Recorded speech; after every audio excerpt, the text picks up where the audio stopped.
زمانے کی ابتدا میں انسان زمین پر بھٹک رہا تھا۔ اسے نہ آگ کا پتہ تھا نہ روشنی کا، اور نہ ہی وہ جانتا تھا کہ زمین پر ہونے والے عجیب و غریب واقعات کے پیچھے کیا راز چھپا ہے۔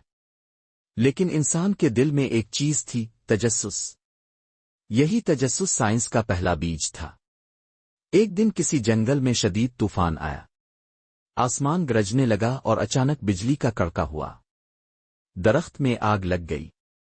قبیلے کے لوگ خوفزدہ ہو کر دور بھاگ گئے، مگر ایک بہادر شخص پیچھے رکا رہا۔ اس نے دیکھا کہ یہ آگ نہ صرف گرمائش دیتی ہے بلکہ کھانے کو بھی مزیدار بناتی ہے۔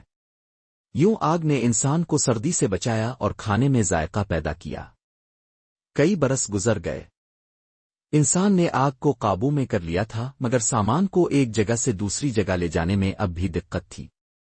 پھر ایک دن کسی نے درخت کے گول تنے کو لڑکتا ہوا دیکھا۔ اسی خیال سے پہیا ایجاد ہوا، جو سائنس کی تاریخ کا ایک بڑا موڑ تھا۔ انسان کا تجسس اسے آسمان کی جانب کھینچنے لگا۔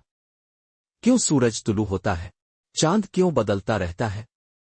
ستارے کیوں جھلملا رہے ہوتے ہیں؟ یونانی فلسفیوں نے ان سوالوں پر غور کیا۔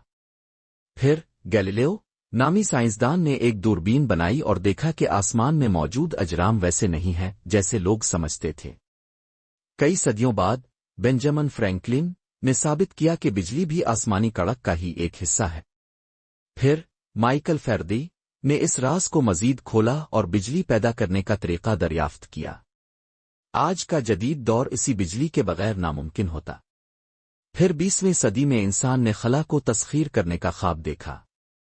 1969 میں نیل آرمسٹرانگ چاند پر پہلا قدم رکھنے والا انسان بن گیا۔ اس دن سائنس نے ثابت کر دیا کہ کچھ بھی ناممکن نہیں۔ سائنس کی تاریخ دراصل انسان کے تجسس، محنت اور عزم کی کہانی ہے۔ آج ہم جو جدید سہولیات استعمال کر رہے ہیں وہ صدیوں کے تجربات اور ایجادات کا نتیجہ ہے۔ سائنس ہمیں یہ سکھاتی ہے کہ سوال کرنا اہم ہے، کیونکہ ہر سوال کے پیچھے ایک نیا راز چھپا ہوتا ہے، بس دیکھنے والی آنکھ اور سوچنے والا دماغ چاہیے۔ جی ہاں دوستو، امید ہے کہ آپ کو یہ ویڈیو بہت پسند آئی ہوگی۔ اگر آپ کو یہ ویڈیو اچھی لگی ہو تو براہ کرم اسے لائک کریں، اپنے دوستوں کے ساتھ شیئر کریں اور ہمارے چینل کو سبسکرائب کرنا ہرگز نہ بھولیں۔